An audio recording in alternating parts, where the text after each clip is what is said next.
Next up, we have the Rosebird Farms Solutioneer team. Rosebird, take it away.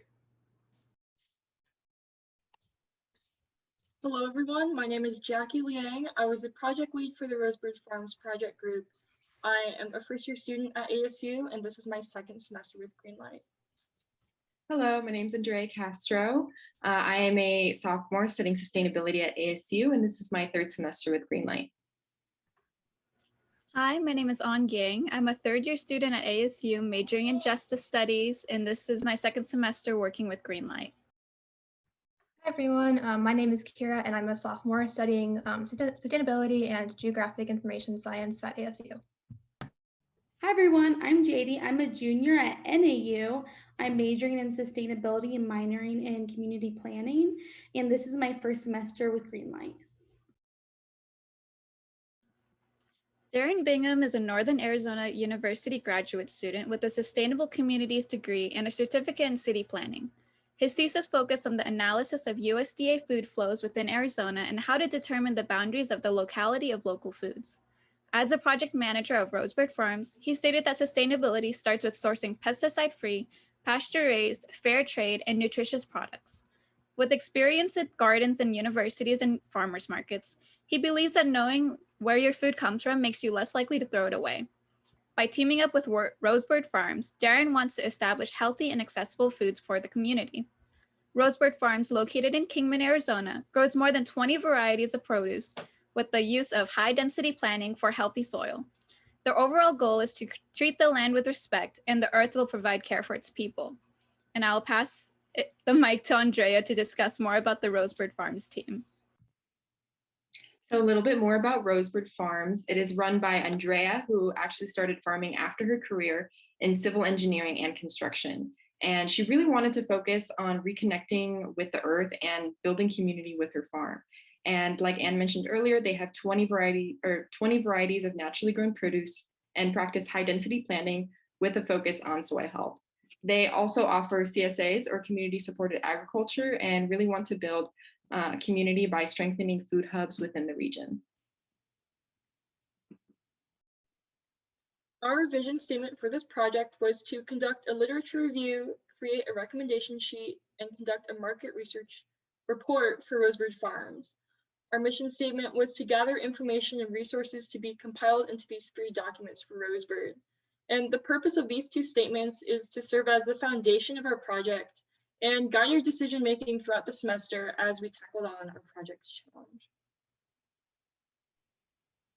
So Rosebird Farms wishes to expand their local food hub by connecting to local and regional farmers and producers.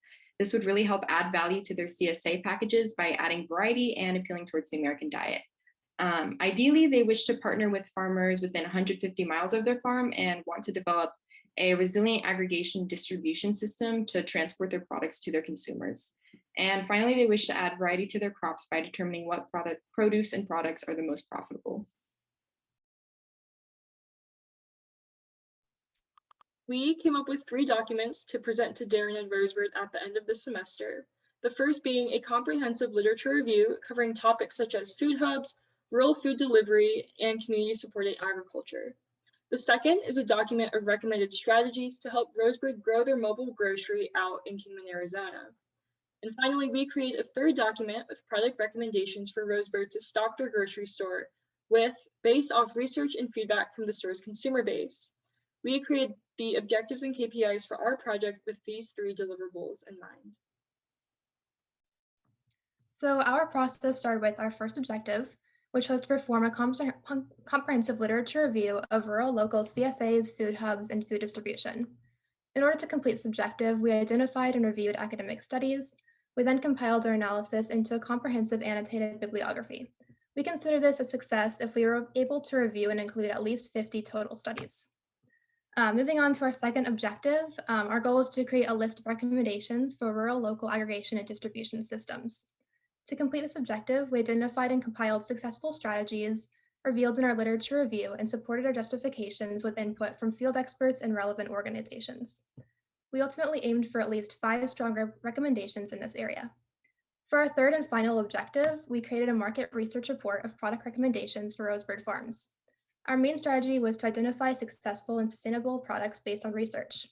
We aimed to include at least 2 products from each category, including flowers, fruits, vegetables, value-added or manufactured goods, and animal-based products.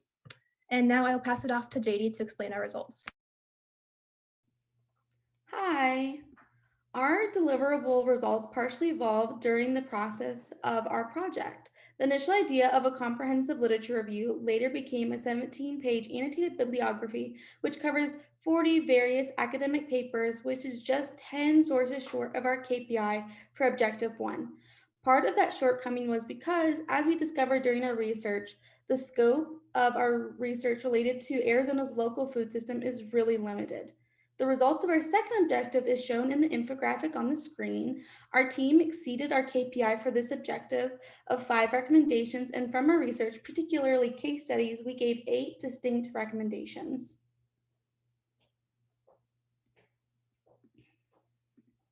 During the later phases of the project, we pivoted our research outreach efforts since we weren't getting a lot of responses from individual outreach. So we created surveys, one for producers and distributors and another for consumer.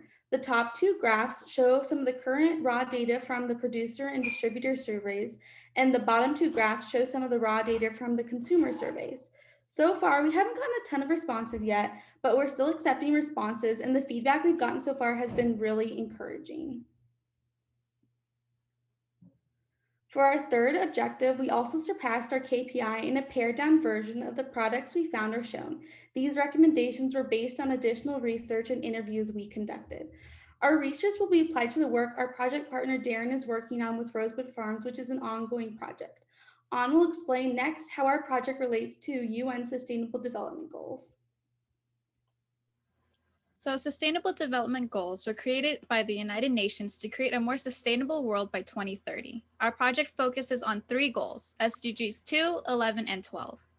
SDG 2 focus on zero hunger by ensuring sustainable food production systems and implementing resilient agricultural practices that increase productivity and production, help maintain ecosystems, strengthen capacity for adaptation to climate change, extreme weather, and other disasters, and progressively improve land and soil quality. SDG 11, Sustainable Cities and Communities, is brought in to support positive economic, social, and environmental links that implement urban and regional development plans, integrating population projections and resource needs. Lastly, the goal of SDG 12 is to have per capita global food waste at the retail and consumer levels and reduce food losses along production and supply chains.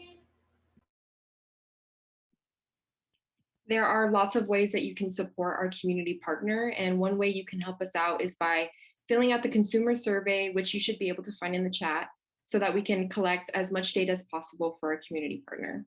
And you can also check out their mini grocery store, farm stand, or visit them at the farmers market, and you can find more information about that on their website. And if you live within the region, please check out their CSA program.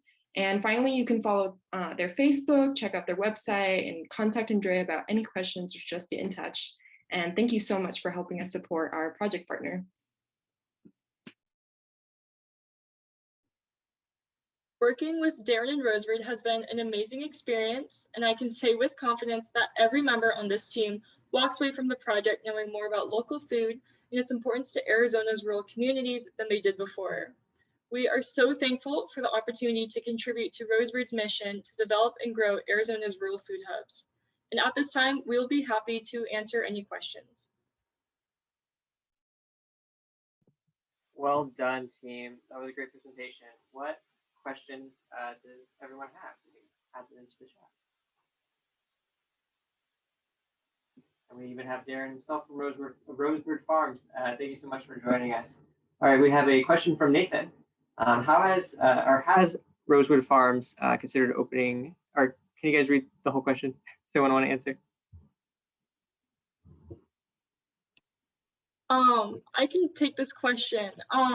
So we didn't really focus on, I guess, different types of ways to grow food. We were thinking more on kind of like outreach and how to help increase access to local foods for members of Arizona's rural communities. But I'm sure that if you reached out to Rosebird Farms with the links that will be sent out to you later, And if you contact them, I'm sure that they can get back to you on that question.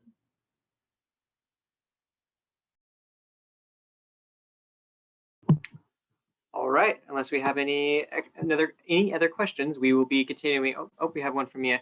Do you find that there are any unique challenges for agricultural in Arizona?